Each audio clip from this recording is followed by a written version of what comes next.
Alright everyone, आगे बढ़ते हैं। ध्यान देना यहाँ पे। एक छोटी सी चीज़ मुझे और बतानी थी कि मैंने इस वाले क्वेश्चन में आपको परचेज प्राइस ऑलरेडी दे रखा था, राइट? देखो, लॉट ए का आपने इतने में परचेज किया है, लॉट बी का आपने इतने में परचेज किया, इस टाइप का आपका परचेज प्राइस दे रखा था। तो ऐसे कौन कौन से कॉस्ट हैं जो इस परचेज प्राइस के कैलकुलेशन में जाते हैं? तो वही बताया गया है कि any cost that is incurred to bring the inventory to its present location and condition, वो सारी चीजें आपके परचेज कॉस्ट में, इन्वेंट्री के कॉस्ट में ऐड होगी। ठीक है। अब सर ये क्यों इंपॉर्टेंट है? मान लो लेट्स से आपने फीफो मेथड से इन्वेंट्री को वैल्यू कर रहे हैं। अगर अपने फीफो मेथड से इन्वेंट्री को वैल्यू करे तो हम लोग क्या देखे थे कि जो अपना 3 यूनिट्स इन्वेंट्री बच गई थी, क्लोजिंग इन्वेंट्री, वो लॉट बी की थी और वो 3 यूनिट्स को अपने ने 4 रुपीज में वैल्यू किया था, वो 4 रुपीज में वैल्यू किया था। तो ये 4 रुपीज जो परचेज प्राइस अपन असाइन करेंगे वही मेरा यूज होगा उस इन्वेंट्री के वैल्यूएशन में। अगर मान लो मैं ये लॉट बी का परचेज प्राइस डिसाइड करता हूँ 5 रुपीज, लेट्स से मैं ये लॉट बी का परचेज प्राइस डिसाइड करता हूँ 5 रुपीज, तो मेरा लॉट बी का परचेज प्राइस 35 रुपीज हो जाएगा। मेरा कॉस्ट ऑफ गुड सोल्ड में उसका इम्पैक्ट आएगा और फिर उसका इम्पैक्ट मेरे क्लोजिंग इन्वेंट्री में भी आएगा। फिर मैं जो ये 3 यूनिट्स को 5 रुपीज के हिसाब से वैल्यू करूंगा and not 4, even if I am using FIFO, right? तो आप कितना प्राइस जब आप परचेज करते हो सामान या फिर जब इन्वेंट्री प्रोड्यूस करते हो तो आप कितना प्राइस उसको अलॉट करोगे, वो डिपेंड करता है, वो उसका इम्पैक्ट आएगा आपके क्लोजिंग इन्वेंट्री के वैल्यूएशन में भी। तो वही बताया गया है यहाँ पे कि आप जो भी खर्चा, इतना कोई बहुत बड़ा चीज नहीं है, जो भी खर्चा आप इनकर करते हो to bring the inventory to its present location and condition, वो सारा चीजें जो है वो ऐड होगा इस परचेज प्राइस के कैलकुलेशन में। क्यों मैं आपको बता रहा हूँ, ये इंपॉर्टेंट है समझना कि परचेज प्राइस में जो भी आप डालोगे वही आपके फिर इन्वेंट्री के, क्लोजिंग इन्वेंट्री के वैल्यू को भी इम्पैक्ट डाल सकता है, क्योंकि फिर आप क्लोजिंग इन्वेंट्री उस हिसाब से वैल्यू करोगे। यहाँ पे आप क्लोजिंग इन्वेंट्री वैल्यू कर रहे थे 3 इंटू 4 रुपीज 12 के हिसाब से। तो वही, जैसे इसमें कौन कौन से कॉस्ट ऐड होते हैं एक जनरल मैं आपको आइडिया दे देता हूँ। जैसे कि आपका लेबर कॉस्ट लगा, ठीक है, ट्रांसपोर्टेशन कॉस्ट लगा, ये सारा चीजें जो है ये आपका ऐड होगा। ट्रांजैक्शन लिख दिया हूँ मैं, ट्रांसपोर्टेशन कॉस्ट,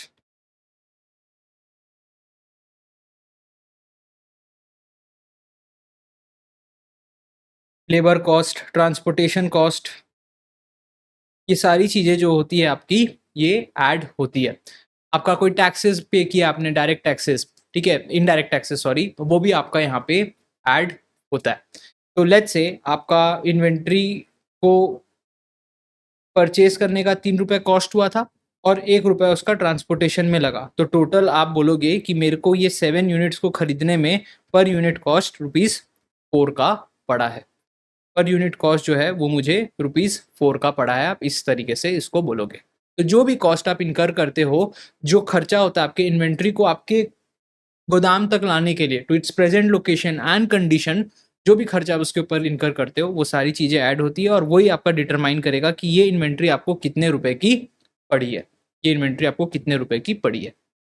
ठीक है, इसमें आप एक्सक्लूड कर देते हो, एबनॉर्मल कॉस्ट इंक्लूड नहीं होता और स्टोरेज कॉस्ट इंक्लूड नहीं होता, ये आपका एक्सक्लूड होता है, ये इंक्लूड नहीं होता है।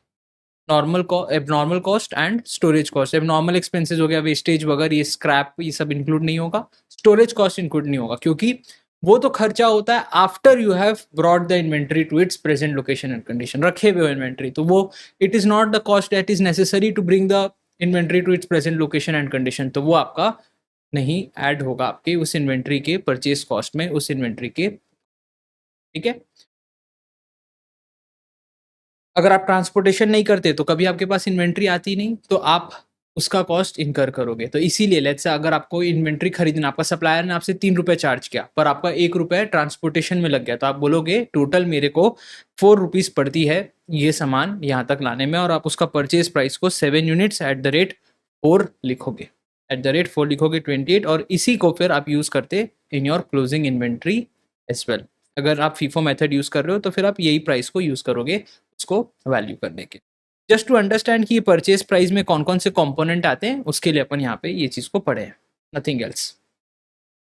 अपने परचेज प्राइस में कौन कौन से कॉस्ट इंक्लूड होंगे खाली वो समझने के लिए हम लोग इस चीज को यहाँ पे पढ़े हैं,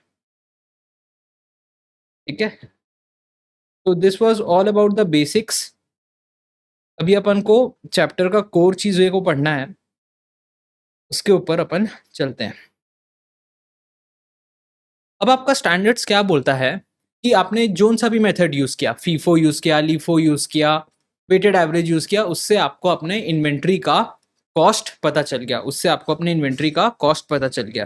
देखो, अगर आपने फीफो मेथड यूज़ किए थे तो अपन को इन्वेंट्री का कॉस्ट पता चला था, 3 इंटू 4 रुपीज़ के हिसाब से होगा 12 रुपीज़। अगर अपन लिफो मेथड को यूज़ किए थे तो अपन को अपनी क्लोजिंग इन्वेंट्री का कॉस्ट पता चला था। अगर अपन वेटेड एवरेज मेथड को यूज़ किए थे तो अपन को अपने क्लोजिंग इन्वेंट्री का कॉस्ट पता चला था। तो आपने जिस भी मेथड को यूज़ किया, हमको उससे मतलब नहीं है, आपने अपने इन्वेंट्री का कॉस्ट को कैलकुलेट कर लिया। तो क्या आप, जैसे इस क्वेश्चन में तो मैंने डायरेक्टली उस इन्वेंट्री के कॉस्ट को इंक्लूड कर दिया था हर जगह ना, हमने डायरेक्टली इन्वेंट्री को इसी कॉस्ट में वैल्यू कर लिया था। हमने बोला था कि नहीं, मेरी इन्वेंट्री 12 रुपए की है, हम लोग 12 रुपए को यूज़ करके सारे कैलकुलेशंस किए, ठीक है। और अपने बैलेंस शीट में जब अपन इन्वेंट्री को दिखाएंगे, क्लोजिंग इन्वेंट्री को, तो भी अपन इस प्राइस में ही दिखाएंगे। अपने यहाँ पे ये एज्यूम किए थे। आपके स्टैंडर्ड्स ने बोला कि आप डायरेक्टली इस वैल्यू में इन्वेंट्री को नहीं वैल्यू कर सकते, आपको एक और चेक करना पड़ेगा, आपको एक और चेक लगाना पड़ेगा। तो आपने पहले फीफो, लिफो, वेटेड एवरेज जो मेथड को यूज करके इन्वेंट्री की वैल्यू, आपने कॉस्ट जो है वो कैलकुलेट कर ली, आपने इन्वेंट्री की कॉस्ट कैलकुलेट कर ली, सब चीज कर लिया, गुड। बस इस इन्वेंट्री की ये वैल्यू को यूज करने के लिए आप, उससे पहले आपको एक और चेक को लगाना पड़ेगा। वो चेक क्या है?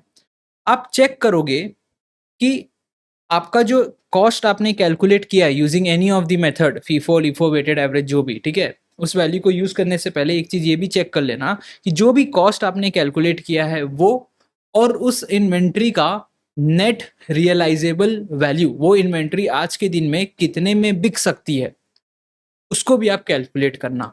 और दोनों में से जो लोअर होता है, दोनों में से जो लोअर होता है, उसमें आप उस इन्वेंट्री को वैल्यू करोगे, उसमें आप उस इन्वेंट्री को वैल्यू करोगे। लेट्स से अपने ये फीफो मेथड में जाते हैं, अपने फीफो मेथड यूज करें, कॉस्ट निकाले भाई इन्वेंट्री का, 3 रुपए के 3 यूनिट्स था अपने पास, 4 रुपए के हिसाब से 12 रुपीज में होना चाहिए था। हमने एज्यूम किया था कि शुरू के सारे अपने इन्वेंट्री बिक गए, जो भी मेरा फीफो में ये क्लोजिंग इन्वेंट्री बचता है 3 यूनिट का, that I have purchase from the last lot, ये लास्ट लॉट का आइटम मेरे पास बचा हुआ है। जो पहले आए थे फर्स्ट इन, वो सारे सब बिक गए, फर्स्ट आउट हो चुके हैं। जो भी 3 यूनिट्स बचता है वो लॉट बी का मेरे पास बचा हुआ है। तो आपने इसको यूज करके इन्वेंट्री का कॉस्ट निकाल लिया कि भाई ये इन्वेंट्री का जो कॉस्ट था मेरा 3 यूनिट्स एट द रेट ₹4 के हिसाब से 12 रुपए की इन्वेंट्री थी, और उसको यूज करके अपने सारे कैलकुलेशन कर लिए। मतलब यहाँ पे अपन बैलेंस शीट में जब क्लोजिंग इन्वेंट्री दिखाएंगे तो कितना दिखाएंगे, एसेट कितने रुपए का इन्वेंट्री मेरे पास बचा है, सर अभी कैलकुलेट किए 3 इंटू 4 12 रुपीज का आपके पास इन्वेंट्री अभी है। या बैलेंस शीट में ऐसे दिखाते, नॉर्मल सिनेरियो में नॉर्मल ऐसे दिखाते। बट आपका स्टैंडर्ड अब आपको एक और काम दे दिया, आपका स्टैंडर्ड सब आपको एक और काम दे दिया। उन्होंने बोला कि नहीं, तुम डायरेक्टली ये 12 रुपीज के प्राइस में अपने इन्वेंट्री को मत वैल्यू करना, उससे पहले तुम एक और चीज चेक कर लेना कि क्या तुम्हारी ये इन्वेंट्री की वैल्यू गिर तो नहीं गई है। क्या जो इन्वेंट्री का रियलाइजेबल वैल्यू है जब तुम इस इन्वेंट्री को बेचने जाओगे, क्या वो 12 रुपया तुम्हारे कॉस्ट से भी तो नीचे नहीं चला गया है। जो भी मेथड से तुम कॉस्ट निकाले, लीफो, फीफो, जो भी मेथड से, मैं खाली यहाँ पे फीफो निकाल रहा हूँ, फीफो को एक्सप्लेन कर रहा हूँ आपको, फीफो यूज करके। तो एक बार ये भी चेक कर लेना इस वैल्यू को यूज करने से पहले कि क्या तुम्हारे इन्वेंट्री की वैल्यू इस वैल्यू से भी गिर गई है क्या। क्या जब तुम इन्वेंट्री को बेचने जाओगे तो जो वो वैल्यू रियलाइज करेगा मार्केट में, अगर वो realisable value is less than this price, तब तो तुमको अपने इन्वेंट्री को उस प्राइस में रिकॉर्ड करना होगा, ना कि इस प्राइस में, ना कि इस प्राइस में, ठीक है। तो नॉर्मली हर बार अपन, अगर क्वेश्चन कुछ नहीं बोला है तो आप एज्यूम कर लोगे, क्वेश्चन अगर कुछ नहीं बोला है, चुप है, तो आप मान लोगे कि भाई कॉस्ट और NRV whichever is lower में ही इन्वेंट्री वैल्यू हुई है। आपका जो कॉस्ट है वो कम ही है, आपका जो इन्वेंट्री है जब आप इसको सेल करने जाओगे वो ज़्यादा में ही बिकेगा, your net realisable value is more, it is more. तो कोई दिक्कत नहीं होगा, उसको कॉस्ट में ही वैल्यू करोगे। अगर क्वेश्चन बोल दिया कि नहीं भाई आपका जो नेट रियलाइजेबल वैल्यू है जब आप इस इन्वेंट्री को बेचने जाओगे मार्केट में तो आपको इतना रुपया भी नहीं आएगा, आपको अपना कॉस्ट भी नहीं आएगा, तो फिर आप इन्वेंट्री की वैल्यू को गिराओगे और जो रियलाइजेबल वैल्यू है आप उसमें अपने इन्वेंट्री को वैल्यू करोगे। लेट्स से यहाँ पे आपका जो नेट रियलाइजेबल वैल्यू है वो बोल दिया जाता 15 रुपया है, वो बोल दिया जाता 15 रुपया है। तो आप चेक किए, आप चेक किए ये इस वैल्यू को यूज करने से क्या मेरी ये इन्वेंट्री जब मैं बेचने जाऊं तो कम से कम 12 रुपया देगी? हाँ सर, 12 रुपया क्या है उससे 15 रुपया देगी, तो मैं इन्वेंट्री को आराम से ज़्यादा में बेच पाऊंगा। तो मेरे को यही वैल्यू को यूज़ करना है, मेरे को यही वैल्यू को यूज़ करना है, जैसे मैंने यूज़ किया सब चीज़ सही है। फिर लेट्स से सिचुएशन ऐसी हो जाती कि ये इन्वेंट्री की वैल्यू हो जाती 7 रुपया। आप जब ये वैल्यू को यूज कर रहे थे, कॉस्ट को यूज कर रहे थे 12 रुपया को, इसको यूज करने से पहले आपने एक बार चेक कर लिया कि क्या आज मैं जब इस इन्वेंट्री को बेचने जाऊं तो वो 12 रुपीज मेरे को कमा के देगा, कम से कम मेरा कॉस्ट निकलेगा। तो आपको पता चला अरे मेरा इन्वेंट्री का तो वैल्यू गिर गया है, इस इन्वेंट्री को अगर मैं सेल करने जाऊं तो खाली 7 रुपीज मिलेगा। तो अब आप इस इन्वेंट्री को 12 रुपया में नहीं वैल्यू कर सकते, अब आपको उस इन्वेंट्री की वैल्यू को गिराना पड़ेगा कि देखो ये तुम्हारा इन्वेंट्री जो है कॉस्ट से भी कम में बिकेगी, 7 रुपये में बिकेगी, तो इस इन्वेंट्री की वैल्यू नहीं है।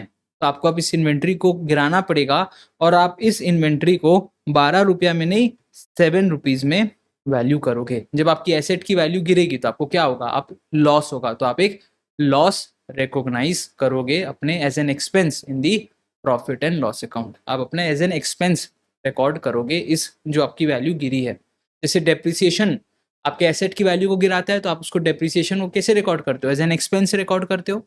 ठीक उसी तरह, ठीक उसी तरह आप इस fall in value of your inventory को भी एज एन एक्सपेंस रिकॉर्ड करोगे कि अरे मेरे को मेरी इन्वेंट्री की वैल्यू गिर गई, मेरे को नुकसान हो गया, तो आप उसको एज एन एक्सपेंस रिकॉर्ड। ठीक है, तो आपको क्या समझ में आया कि कॉस्ट या NRV whichever is lower आपको उसमें रिकॉर्ड करना पड़ेगा, आपको उसमें रिकॉर्ड करना पड़ेगा अपने इन्वेंट्री को, अपने बुक्स ऑफ अकाउंट में। आप डायरेक्टली ये जो भी आपने मेथड से इन्वेंट्री का कॉस्ट निकाला है इसको यूज नहीं कर सकते, उससे पहले आपको एक और चेक करना पड़ेगा, आपको एक बार उसका नेट रियलाइजेबल वैल्यू भी कैलकुलेट करना पड़ेगा और उसके बाद ही आप इन्वेंट्री को वैल्यू कर सकते हो, उसी प्राइस में आप इन्वेंट्री को वैल्यू करोगे। एक एग्जांपल से आपको और समझाता हूँ यहाँ पे।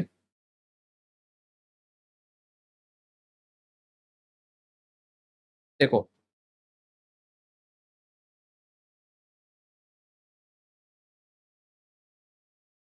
आपका इन्वेंट्री का कॉस्ट आया, जो भी मेथड आपने यूज किया FIFO LIFO वेटेड एवरेज, उससे आपका कॉस्ट आया ₹12। ठीक है,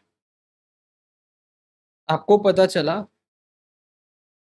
कि जब आप इस इन्वेंट्री को बेचने जाओगे तो ये इन्वेंट्री आपको रियलाइज करके देगी ₹16। ठीक है, और जब आप बेचने जाओगे तो आपको सेलिंग कॉस्ट इनकर करना पड़ेगा, इन्वेंट्री फ्री में तो नहीं बिकेगी, आपको कुछ कमीशन देना पड़ता है, बहुत सारे सेलिंग कॉस्ट लगते हैं, है ना। तो वो सब सेलिंग कॉस्ट आपको पड़ेगा ₹2 का। अब आप बताओ कि आप अपने इस इन्वेंट्री को कौन से प्राइस में वैल्यू करोगे, कौन से प्राइस में अपने बैलेंस शीट में रिकॉर्ड करोगे। तो यहाँ पे आपको बोला कि कॉस्ट और NRV whichever is lower. What is NRV? Net realisable value. What do you mean by word net? Net realisable value मतलब जो रियलाइजेबल वैल्यू है वो माइनस जो भी आपका खर्चा लगेगा उस इन्वेंट्री को सेल करने के लिए, वो भी आपका माइनस हो जाएगा, तो नेट जो आपके पास बचेगा वही आपका नेट रियलाइजेबल वैल्यू बनता है। तो यहाँ नेट रियलाइजेबल वैल्यू कितना होगा? एनआरवी विल बी 16 माइनस ₹2 आपका खर्चा हुआ है, तो 14 रुपीज। आपका 14 रुपीज़ एनआरवी हो गया। तो what is the cost? 12 NRV 40। तो आप फीफो, लिफो, वेटेड एवरेज जो भी मेथड को यूज़ करके कॉस्ट निकाले इन्वेंट्री का 12 रुपया, और आप तुरंत 12 रुपये को अपने यूज़ करने जा रहे थे। आप बोले भाई मैं अपने बुक्स ऑफ अकाउंट में बैलेंस शीट में इन्वेंट्री को 12 रुपये में रिकॉर्ड करूंगा कि भाई मेरे पास क्लोजिंग इन्वेंट्री 12 रुपया है और मैं सारा कैलकुलेशन 12 रुपये के हिसाब से करूंगा। आपके स्टैंडर्ड्स ने आपको बीच रास्ते में रोका और बोला कि नहीं, तेरे को एक और काम करना है। इससे पहले तू ये चेक कर कि इस इन्वेंट्री को अगर आज तू सेल करने जाता है तो तेरे पास नेट कितना रुपया आएगा। क्या तुमने वो चेक किया है? तो आपने बोला हाँ मैंने चेक किया है, हम लोग को तो स्टैंडर्ड बहुत अच्छे से पता है, हम लोग ने चेक किया और मेरे को पता है कि अगर मैं मार्केट में इस इन्वेंट्री को आज सेल करने जाऊं तो वो मेरे को 14 रुपीज़ मिल जाएगा। तो फिर बोला ठीक है, जो तू कॉस्ट में वैल्यू कैलकुलेशन किया है उसको तू यूज़ कर सकता है, कोई दिक्कत नहीं है। तो कॉस्ट और NRV whichever is lower, यहाँ पे आप कौन सा यूज़ करोगे? आप 12 रुपीज़ यूज़ करोगे। आप 12 रुपीज़ यूज़ करोगे as your value of closing inventory. Let's say question में दिया होता कि आपका जो रियलाइजेबल वैल्यू है वो है 13, वो है 13। अब तुरंत कॉस्ट और रियलाइजेबल वैल्यू 12, 13, अरे रियलाइजेबल वैल्यू ज़्यादा है मैं कॉस्ट में ही करूंगा, कॉस्ट और realisable value whichever is less, ये मत यूज़ कर देना। नेट रियलाइजेबल वैल्यू तुमको देखना है, net realisable value. What is net realisable value? Selling cost minus करने के बाद तुम्हारे पास कितना पैसा हाथ में आएगा। तुम्हारे पास 13 आया और 2 रुपये कमीशन चला गया, तो नेट नेट में 11 रुपीज़ आया। 13 माइनस 2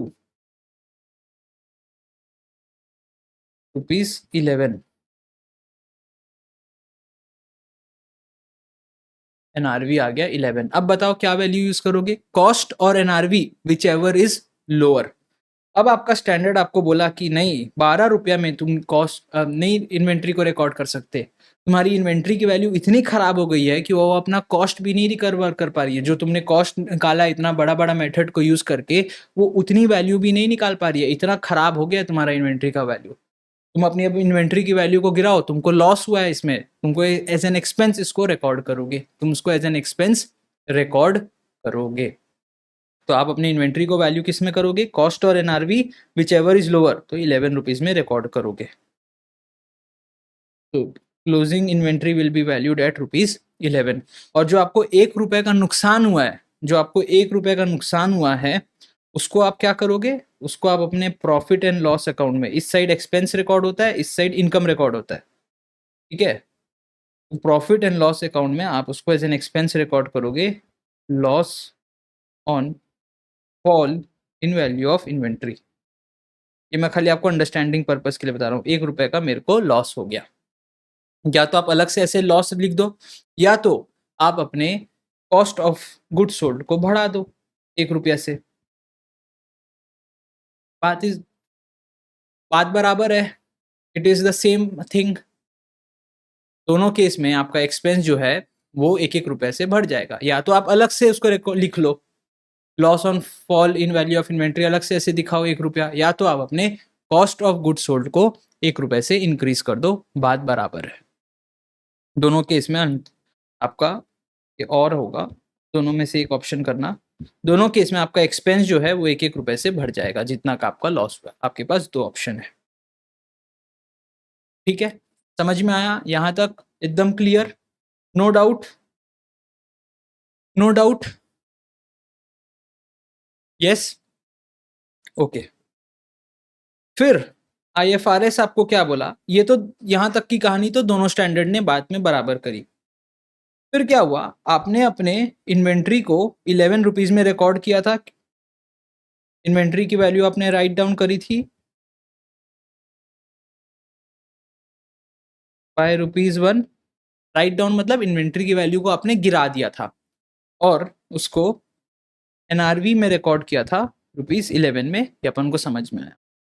1 साल बाद ना क्या हुआ, ये इन्वेंट्री की वैल्यू जो है वो वापस इंक्रीज हो गई, वो वापस इंक्रीज हो गई। ये 11 से अब हो गई इंक्रीज होके 13। जो आपने अपने इन्वेंट्री को रिकॉर्ड किया था 11 रुपया में, अब वो इन्वेंट्री की वैल्यू बढ़ के हो गई ₹13। अब आप गए स्टैंडर्ड वाले के पास, जब मेरी इन्वेंट्री की वैल्यू गिरी थी तो तुम मेरे पास आ गए थे कि लॉस रिकॉर्ड करो, लॉस रिकॉर्ड करो, देखो मेरी इन्वेंट्री की वैल्यू वापस बढ़ गई, अब मेरे को गेन रिकॉर्ड करने दो, अब मेरे को गेन रिकॉर्ड करने दो। जब गिरी थी तो तुमने बोला कि लॉस, देखो तुम्हारा एसेट का वैल्यू गिर रहा है, चलो लॉस रिकॉर्ड करो। अब जब एसेट का वैल्यू बढ़ा है तो मैं गेन भी रिकॉर्ड करूंगा, है ना भाई? Fair fair deal? Yes. IFRS ने बोला ठीक है, इट्स ओके, इट्स ओके, हम तुमको इन्वेंट्री की वैल्यू वापस बढ़ाने दे देंगे क्योंकि तुम्हारा इन्वेंट्री का वैल्यू बढ़ गया है। तो आप एकदम खुश। पर उसने बोला बट हम उतने ही रुपया से तुमको इन्वेंट्री की वैल्यू बढ़ाने देंगे जितने रुपया से हमने तुम्हारे पहले इन्वेंट्री की वैल्यू गिराई थी। हम तुमको उतने ही रुपया से अपनी इन्वेंट्री की वापस बढ़ाने देंगे वैल्यू को जितने रुपया से हमने पहले उसको गिराया था। तो यहाँ पे आपकी इन्वेंट्री की वैल्यू कितने रुपए से बढ़ी थी? एक्चुअली 2 रुपया से। तो क्या आपको आईएफआरएस 2 रुपया से आपकी इन्वेंट्री की वैल्यू बढ़ाने देगा? The answer is no. कितने रुपए से बढ़ाने देगा? जितने रुपया से पहले आपकी इस इन्वेंट्री की वैल्यू को गिराया गया था। पहले आपकी इन्वेंट्री की वैल्यू को कितना रुपए से गिराया गया था? 1 रुपया से। 1 रुपया से गिराया गया था, इन्वेंट्री की वैल्यू को 12 से 11 किया गया था। तो आपको जब बढ़ाने दिया जाएगा तो भी खाली 1 रुपया से ही अपने इन्वेंट्री की वैल्यू को बढ़ाने दिया जाएगा। तो जब इन्वेंट्री की वैल्यू बढ़ती है, राइट अप, राइट डाउन मतलब किसी चीज की वैल्यू को गिराना, राइट अप मतलब किसी चीज की वैल्यू को बढ़ाना। तो right up is allowed, but the amount of right up should not exceed the amount of write down previously recorded. Write up is allowed, but the amount of write up ₹2, is it exceeding the value of write down previously recorded ₹1? Yes, it is yes, it is exceeding. तो ये allow नहीं होगा, खाली उतना ही होना चाहिए। ₹1 ही आपको allow होगा, ₹1 ही आपको अलाउ होगा, पूरा ₹2 आपको अलाउ नहीं होगा। अब आपने जब अपनी इन्वेंट्री की वैल्यू को बढ़ाया तो आप अपने बुक्स में इन्वेंट्री को वापस ₹12 में दिखा पाओगे, वापस ₹12 में दिखा पाओगे। पहले आप जो 11 में दिखाते थे, अब आप उसको ₹12 में दिखाओगे। तो यहाँ आपको क्या हुआ? गेन हुआ। जब इन्वेंट्री की वैल्यू गिरी थी तो आपको लॉस हुआ था, जब इन्वेंट्री की वैल्यू बढ़ेगी तो आपको गेन होगा। गेन कितने से हुआ? ₹1 में। तो आपके प्रॉफिट एंड लॉस अकाउंट में जो भी एक्सपेंस होता है वो इस साइड आता है, और जो भी लॉस होता है, जो भी गेन होता है, जो भी कमाई होती है वो इस साइड आती है। तो आप इधर या तो गेन बढ़ा दो ₹1 से, या तो गेन बढ़ा दो अपना ₹1 से, ठीक है, इस साइड गेन बढ़ा दो, या फिर आप अपने एक्सपेंस को कम कर दो, बात बराबर है। रेवेन्यू, कमाई ₹1 से बढ़ाओ या खर्चा ₹1 से कम करो, बात बराबर है, तुम्हारे जेब में ₹1 ही आएगा, ₹1 ही बचेगा। या फिर आप अपने कॉस्ट ऑफ गुड सोल्ड को -1 कर दो, खर्चे को ₹1 से गिरा दो, अंत में उसका प्रॉफिट में यही इम्पैक्ट आएगा, प्रॉफिट में यही इम्पैक्ट आएगा। नालायक,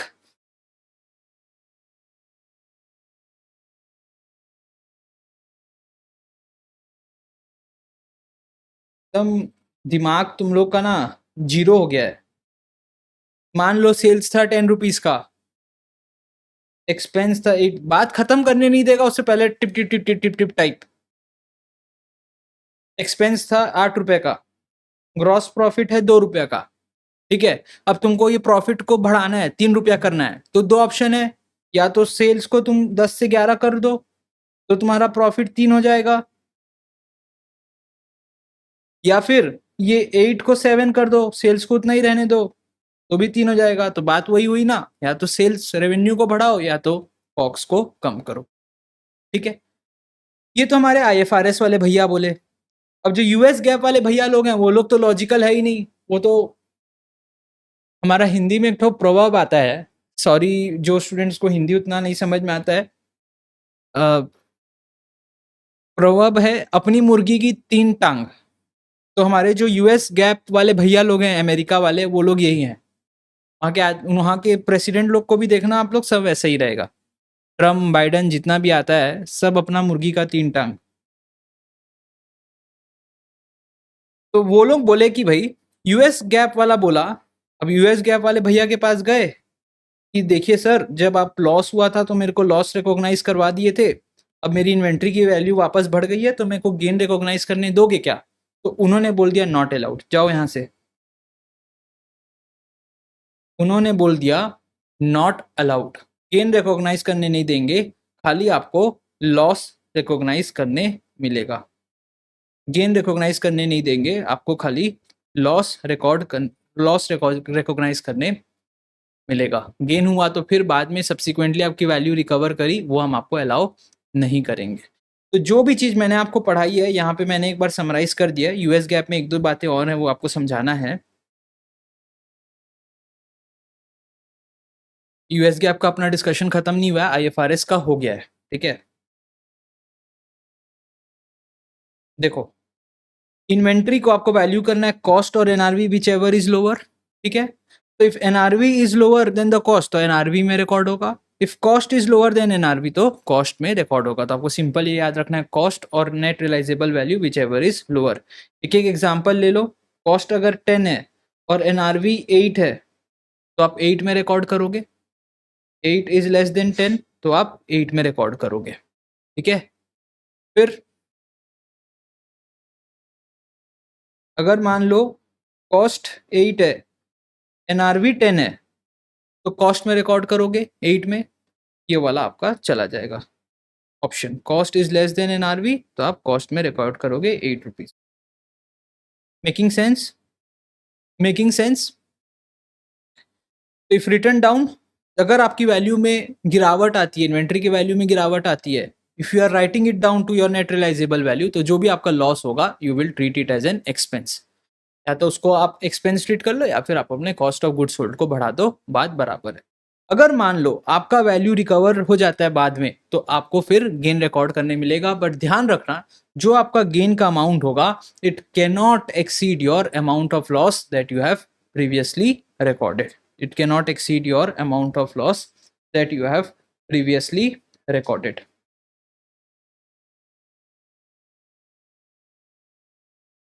ठीक है, it cannot exceed your amount of loss that you have previously recorded.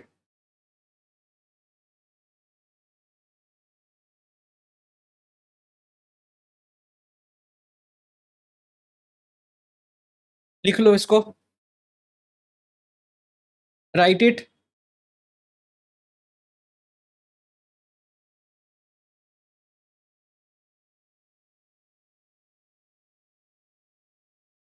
No, I don't use phone while I am teaching, phone नहीं यूज कर रहा हूँ। I keep the institute material handy here, तो just to ensure कि ऐसा कोई नया point ना मिल जाए जो आप लोग को बताना है, वही देख रहा था। ठीक है, चलो अब क्या बोलता है यूएस गैप, क्या बताता है कि आपको चेक करना पड़ेगा पहले कि आप कौन सा मेथड यूज कर रहे हो। एक तो मैंने जनरल आपको बता दिया कि भाई राइट अप वगैरह सब अलाउ नहीं है। अगर आप अगर आप कोई भी मेथड को यूज करते हो इन्वेंट्री को वैल्यूएशन करने के लिए other than your LIFO, other than your LIFO, तो फिर आपको यूज करना है कॉस्ट और NRV whichever is lower. Same बात जो अपन यहाँ पे पढ़े हैं, कॉस्ट और NRV whichever is lower, ये जो जनरल रूल होता है इन्वेंट्री का। अगर आप लीफो मेथड को यूज करते हो या फिर एक और मेथड यहाँ पे आता है विच इज रिटेल सेल्स, जो मैंने आपको बताया था ना, रिटेल मेथड, जो मैंने आपको और बताया था, रिटेल सेल्स वालों के लिए जनरली ये यूज होता है रिटेल मेथड, लिफो या retail method. Since retail method is not very important, खाली एक बार ऐसे याद रखना LIFO and other than LIFO. अगर अदर देन लिफो कोई मेथड को आपने यूज किया है, फीफो यूज किया या weighted weighted average cost method को यूज किया है, तो फिर आप कॉस्ट और NRV whichever is lower में इस इन्वेंट्री को वैल्यू करोगे। अगर आप कोई भी और मेथड को यूज करते हो अदर देन लिफो, तो फिर आपको कॉस्ट या फिर market value whichever is lower को यूज करना पड़ेगा। यहाँ पे नेट रियलाइजेबल वैल्यू नहीं है, यहाँ पे मार्केट वैल्यू है। अब what is market value sir? Market value कैसे कैलकुलेट करेंगे? मार्केट वैल्यू है उस इन्वेंट्री का net replacement cost. Market value है उस इन्वेंट्री का net replacement cost. Market value है उस इन्वेंट्री का, गिव मी अ मिनट, एक सेकेंड।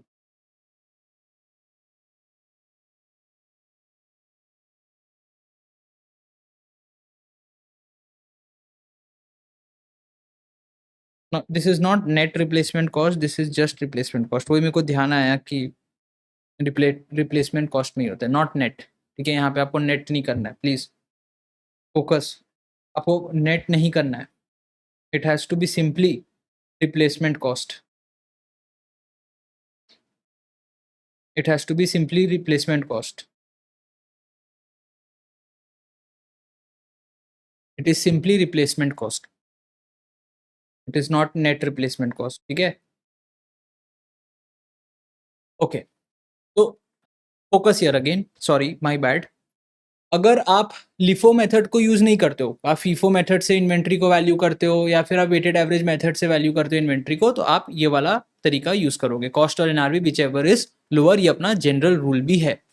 अगर मान लो आप लिफो या रिटेल मेथड को यूज करते हो, तो आपका रिटेल मेथड आपको समझाया नहीं गया आपके करिकुलम में, इंस्टीट्यूट के करिकुलम में there is no mention of how and what is a retail method. ये खाली मैंने आपको अपने उससे बताया था।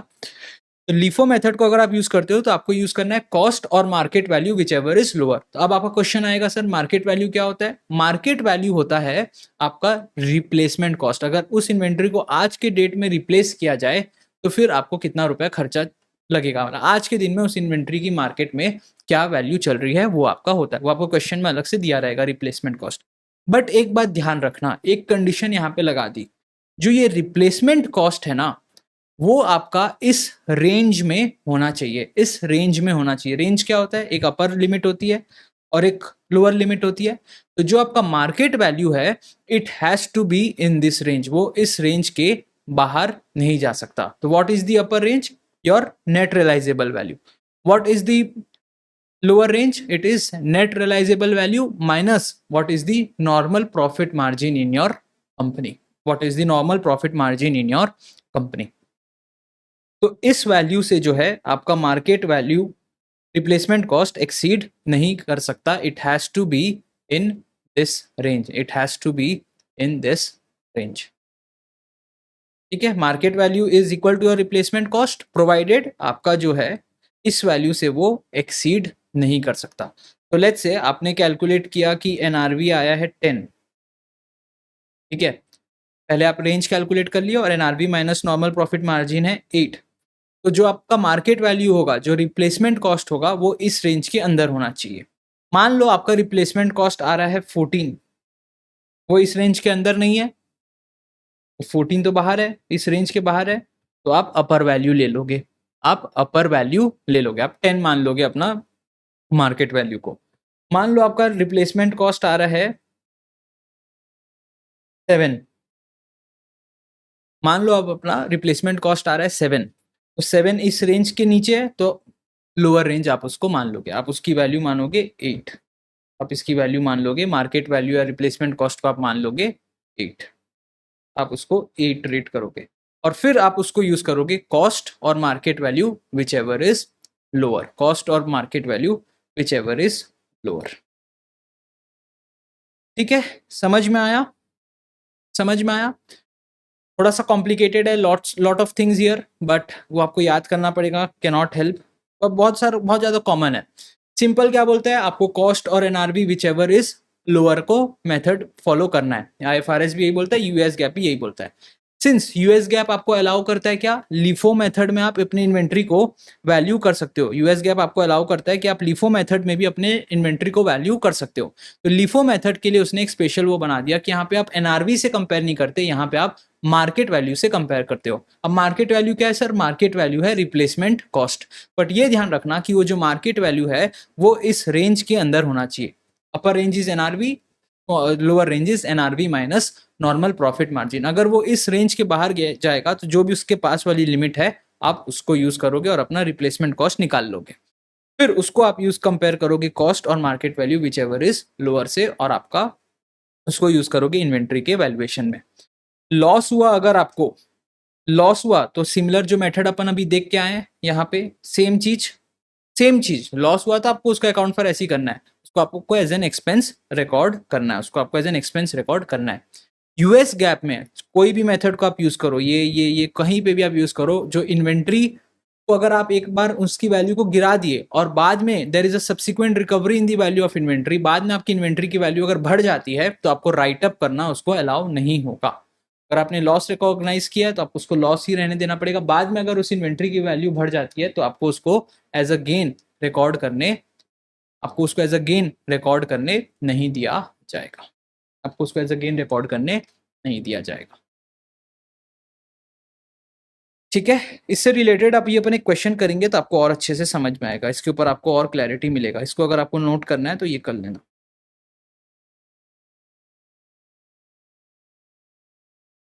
तो आप एक बार नोट कर लेना।